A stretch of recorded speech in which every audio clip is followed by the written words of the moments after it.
La CIA estime que la Russie risque de devenir une colonie économique de la Chine.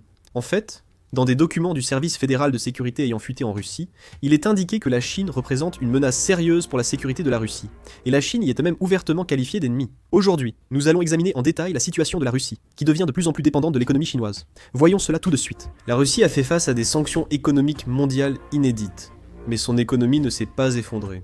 La raison en est que la Chine a importé de l'énergie russe, ce qui a permis à l'économie russe de tenir le coup. En 2021, les produits chinois représentaient 20% des importations russes, contre environ 40% aujourd'hui. La Chine est devenue un partenaire essentiel pour la Russie. Cependant, on constate récemment une nouvelle dynamique entre la Russie et la Chine. Selon un rapport récent de l'Institut de recherche sur les économies émergentes de la Banque de Finlande, le prix médian des articles sanctionnés importés par la Russie depuis la Chine a grimpé de 87% entre 2021 et 2024, selon ce rapport. Cela ne veut pas dire que les prix ont augmenté partout dans le monde. Sur la même période, le prix des articles sanctionnés importés d'ailleurs n'a augmenté que de 9%. On peut donc constater que le prix des produits chinois a beaucoup augmenté. Selon l'Institut de recherche sur les économies émergentes de la Banque de Finlande, les exportations de roulements de Chine vers la Russie ont bondi de 76% entre 2021 et 2024, mais le volume a chuté de 13%, ce qui indique un quasi-doublement du prix unitaire. En particulier, le prix unitaire des roulements à rouleau conique a été multiplié par 4. Les deux produits sont des composants industriels essentiels et des articles indispensables pour l'industrie de l'armement russe. Actuellement, la Chine exerce une influence énorme sur l'économie russe. La Chine compte pour 30% des exportations et 50% des importations russes, alors que la Russie ne représente que 3% des exportations et 5% des importations chinoises. Certains affirment ainsi que l'économie russe dépend de plus en plus de la Chine. La Russie se trouve dans une situation où elle ne peut qu'être dépendante de la Chine, et il arrive souvent que, même si la Chine réalise d'énormes profits, la Russie ne puisse rien y faire. Par exemple, la Chine a fortement augmenté le prix des pièces de drones fabriquées localement et exportées vers la Russie, qui pourraient être utilisées à des fins militaires. Alors que pour d'autres pays, elle a même baissé le prix de ces mêmes pièces, mais elle les vend très cher à la Russie. Par exemple, le prix unitaire des radars montés sur les drones exportés vers la Russie est devenu environ 6,4 fois plus cher qu'en 2021. Pour les autres pays, ces mêmes radars sont vendus à un prix environ 5% plus bas. Ce n'est pas seulement le cas des radars, mais aussi des moteurs de drones, des équipements de prise de vue infrarouge et d'autres composants clés, dont les prix ont fortement augmenté pour les exportations vers la Russie. Ce qui est le plus préoccupant, c'est qu'actuellement, environ 95% du commerce bilatéral est réglé en yuan, ce qui montre que l'influence de la Chine devient vraiment très importante. En 2023, la Russie et la Chine ont décidé d'accroître l'usage du yuan, rendant désormais tous les paiements exclusivement en yuan, avec la hausse des échanges. C'est pourquoi la CIA va jusqu'à dire ouvertement que la Russie risque de devenir une colonie économique de la Chine. Actuellement, la Russie est le principal fournisseur de pétrole de la Chine, et comme tout ce pétrole est désormais payé en yuan, comme je l'ai mentionné précédemment, le yuan est de plus en plus utilisé. La Chine est désormais le principal acheteur d'énergie de la Russie, important en 2024 pour 89 170 milliards de wons. Par conséquent, les sanctions économiques contre la Russie ne fonctionnent pas vraiment. En devenant le principal partenaire commercial de la Russie, la Chine a pris le contrôle de cette relation. La Chine est parfaitement consciente que la Russie a été évincée des marchés occidentaux et a perdu ses principales portes d'entrée et de sortie commerciales, et elle exploite cette situation de manière très flexible selon les circonstances. Un exemple est la suspension des importations de pétrole russe par la Chine en novembre.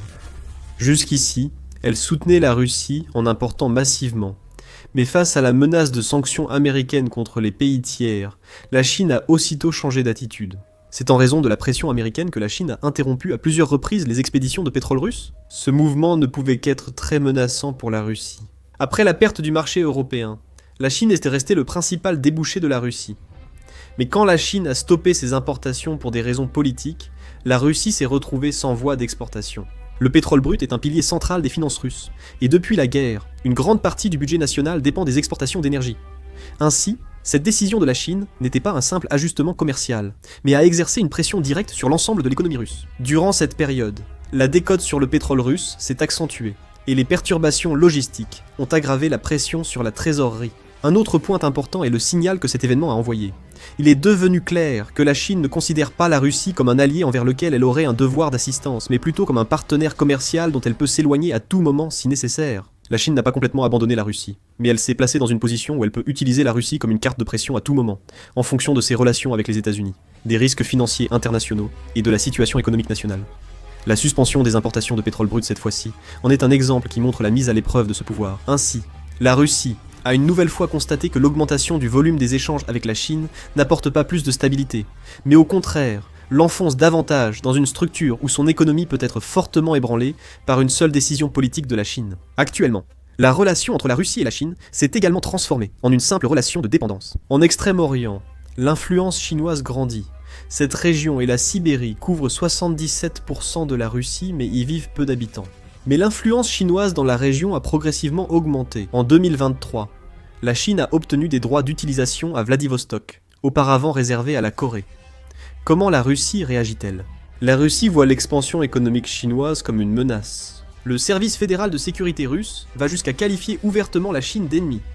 Récemment, un document interne du service fédéral de sécurité a même fuité, détaillant les mesures nécessaires pour contrer les activités d'espionnage chinoises. La Chine menace sérieusement la sécurité russe, malgré les avertissements. Pourtant, la Russie estime n'avoir aucune alternative réelle. La guerre en Ukraine semble sans issue. Le front est bloqué et la tension militaire reste forte. La communauté internationale ne lèvera sans doute pas les sanctions tant que la guerre continue, n'est-ce pas?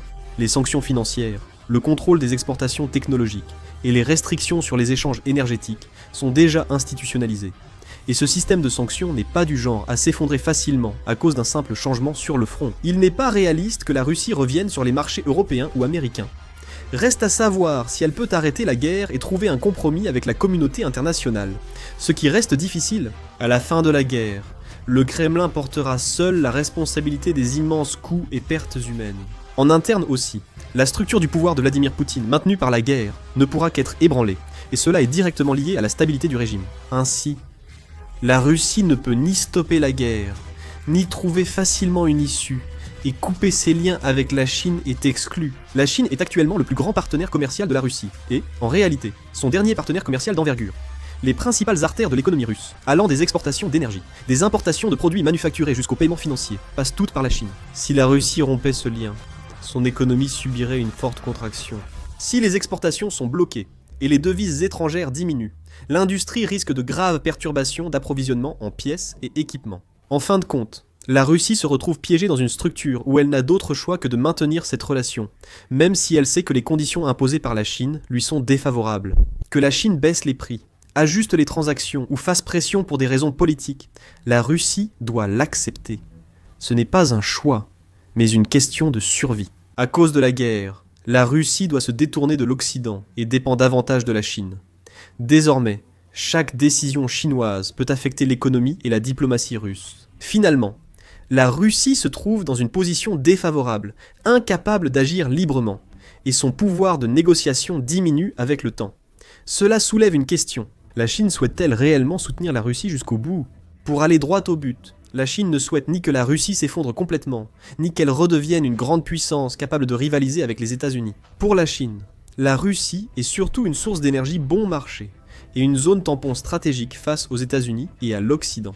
La Russie affronte l'Occident et en subit les conséquences, ce qui permet à la Chine de gagner du temps en restant en retrait. Cependant, la Chine craint aussi que la Russie retrouve une influence indépendante. Si la Russie regagne son autonomie grâce à sa puissance militaire, ses ressources et son territoire, elle deviendrait difficile à contrôler pour la Chine. C'est pourquoi la stratégie de la Chine est claire. Elle aide la Russie juste assez pour qu'elle ne s'effondre pas, mais sans lui donner assez de force pour qu'elle puisse choisir sa propre direction ou retrouver sa capacité de négociation. L'énergie est achetée à bas prix. Les marchandises négociées à des conditions défavorables et les paiements liés au yuan pour restreindre la marge de manœuvre de la Russie. Ainsi, la Russie conserve en apparence la forme d'un État, mais en réalité, elle se retrouve de plus en plus enfermée dans une structure où elle ne peut agir qu'en fonction des décisions et des intérêts de la Chine. Au final, on peut voir que la Chine ne considère plus la Russie comme un partenaire, mais plutôt comme un objet à gérer. Que pensez-vous de l'influence du capital chinois en Russie? N'hésitez pas à laisser vos avis dans les commentaires. C'est la fin de la vidéo, merci beaucoup.